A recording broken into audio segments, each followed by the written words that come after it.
Welcome to the Great Sound Podcast. I'm Jonas. I'm TNT Dynamite, the explosive one. Let's crack into another one. TNT. Yo. I hate talking about the world.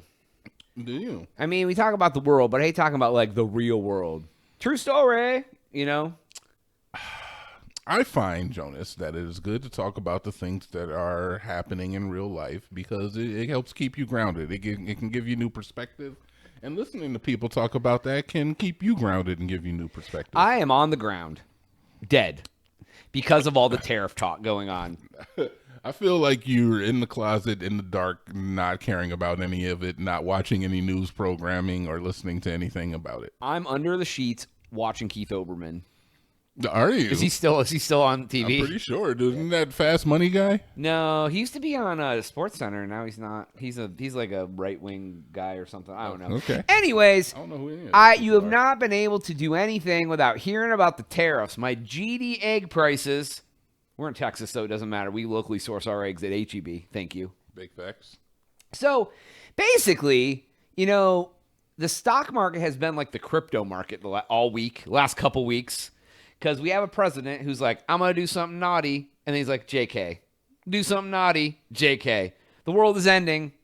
JK. Over and over and over again. Good time to buy, people. Yeah, the stock market went, Good time I think to this buy. week it went up 5% one day, down 6% another day, up 10%. That's crypto. That's Bitcoin that does that, not the stock market. So what they're saying is, you know, so basically for all who've been living under a rock, the president was gonna throw some reciprocal, basically revenge tariffs out. He said, if you're tariffing us, we're tariffing you 50%. Gonna drive up a lot of prices, put a lot of small businesses out of business. You know what I'm saying? Yeah. People were mad. Finance bros were like, recession's coming, everyone's gonna get fired, bro. And stock market bleeding out like crazy. That's facts. Yeah. So then all of a sudden, he's like, I'm gonna pause them tariffs. Stock market goes up 10%. Which time are we talking about? Exactly. Which time? The first, second, and third. Okay. So done that. Yeah. And but what was really funny about the other day where he said he was going to pause the tariffs, because the first day they said there's a rumor he's going to pause the tariffs, and the stock market spiked like 4%. And they're like, no, that's not true. Drop like 6% again. The next day, it's like, time to buy, everybody. Yeah, I saw that. Then he actually paused the tariffs, and they went up like 10%. Which kind of feels like market manipulation. You don't say. If you look at, I was looking at some stuff on the internet. You can see like the volume, the amount of trades, and you can see probably within an hour of him tweeting out like buy and then actually pausing it, there's a giant spike in volume, and then it goes down, and then when you see it actually happen, another spike of like 10 times that goes, because that's when like the public starts buying. So like that is like the insiders like know what's going on, and then they buy and they sell, they make a bunch of money real quick. You know what I mean? Oh yeah. Yeah. Like, so honestly, I feel very CoffeeZilla when I see stuff like this, and I'm like, how is any of this even allowed? But then again, I remember to myself is that watching a crime happen, you're like, how is this crime being able to happen? And then when you see retribution through them being apprehended, through them going to court, and through them being prosecuted, then you're like, oh, that makes sense. It's like, yeah, and it's usually down the road, because like that stuff about Diddy came out, and you're like, how's he getting away with this? Oh, he didn't. Innocent until proven guilty. So that worked with like everyone except China. So China's like, oh, you're gonna puff your chest at us? We're gonna puff our chest back. And he's like, oh, we're gonna raise your tariffs up to 80%. And he's like, I'm gonna raise your tariffs to 125%. And they're like, we're gonna do 125% too. He's like, I'm gonna do 150. And then they put out a cartoon today making fun of us. Do you see that? No. China's like official like economic Twitter put out a like one of those political cartoons about Trump today. Was it like an animated cartoon? It was, and it said like, it was like, oh, dude, I have to look it up, man. Yeah, look it up. It's funny. So, but in the meantime, so they're playing hardball with China. But what I have heard, what I've read, is that the reason that that's happening is because they're trying to force. You're gonna have to put Trump, dude. They're trying, like, basically by putting the tariffs, it's like trying to force companies to. It's the first article. This one here? No, up one. Nope, that's not it. You might have to go to the actual X, but remember. My man beating up on Abraham, fam. Look up look up China, like, because you don't want China economic cartoon. All right, I got it. Yeah. So basically, people who have to use China will find other trade partners, and by the time they figure all that out and they reduce the tariffs, they're not going to go back to China because it takes so much to change your trade partner that once you're done, you're done. Go up. Chinese. Oh yeah, there it is. Yeah. Oh, that's YouTube. Go up. Go up. Ah! Oh no, that's a gory Chinese character. I don't know, dude. I mean, all right, it's fine. We'll find it. So, I guess you have to look it up. So it's kind of like they think it's like a ploy to like get people to stop messing with China.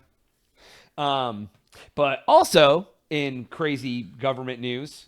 Wait, hold on. Before we skirt past some of this, I do have some insight myself.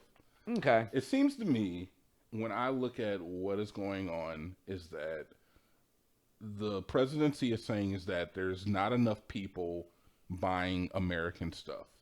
We are disproportionately purchasing from the rest of the world at a rate of like 3-1. So right.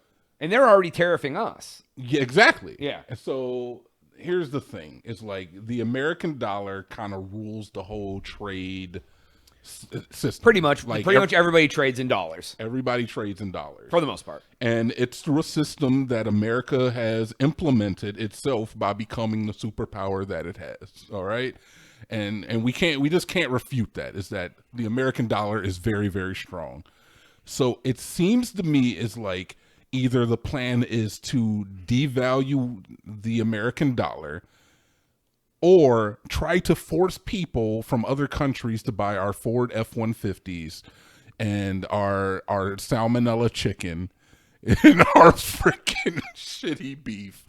We do not make the best of any of these items. Right. That is why we get them from other countries. That's why you see so many other people driving foreign vehicles.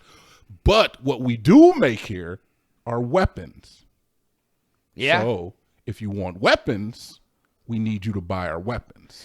Yeah. Well, the other part of that too is like we used to make everything here, and like over the years of bad economic policy, we've rewarded companies for moving out of our country. That's the thing. So the point is to try to bring those things back to being made here. But it's impossible. You can't. I don't know if you can make iPhones in America. Right. The materials steel. Like people don't usually make steel in America anymore. We don't have those materials here, and if they do, they're already been sucked up by some giant corporation. So where are you going to get these? Where are you going to get that stuff from? I don't understand the impacts enough but I know like that prices is going to go up. Yeah. Except for groceries in Texas because HEB locally sources. Now, I'm not going to sit up here and say is that it's an idiot plan and he doesn't know what he's doing or the administration don't know what they're doing. I think that their intentions and the mindset is definitely in the right place because I can assume is that it's not specifically like selfishly driven like there's economists that are probably saying like this is what's going to happen from this. Yeah, I mean, but I'm just saying is that the idea is still like it's still American driven in principle. Like it's not just like I want to make I'm hoping it's not all just like it's a good time to buy, and it's more like I'm genuinely trying something here to help, and whether it works or not doesn't necessarily tell us what his intentions were. Yeah. But I just hope that whatever the best for the country is, what's the best for the country. Yeah, I don't know what's going to happen because I'm not an economist, but I don't like that the stock market's going around like crazy. But I'll tell you what, once all that tariff shit's over, that shit's going to fly, bro. This freaking Richie, man. I hate it when you forget where you came from. Where I came from? The streets. You forgot where you came from. Streets of you covered grew up in a bridges. trailer park of Ashtabula, all right? Don't forget that. Don't forget that. Yeah, I don't forget anything. Imagine if you was talking to younger you about, well, I don't like the way the stock market's looking right now. What would younger you say? Get a goddamn job, bruh. That's what your younger self would say to you. Get a job. Okay, fair enough. Gotcha. Maybe you're in the right place then, John. Maybe Hey, you know what? When you get there, you need to make money. Oh, Jesus. Here we go. So I don't know. It's the end of the episode, so it's fine. Nobody made it this far. No one's listening right now. So, but anyways, that's all the time we have for today's episode. Go to crazytown.com, subscribe for Jonas. TNT. We out.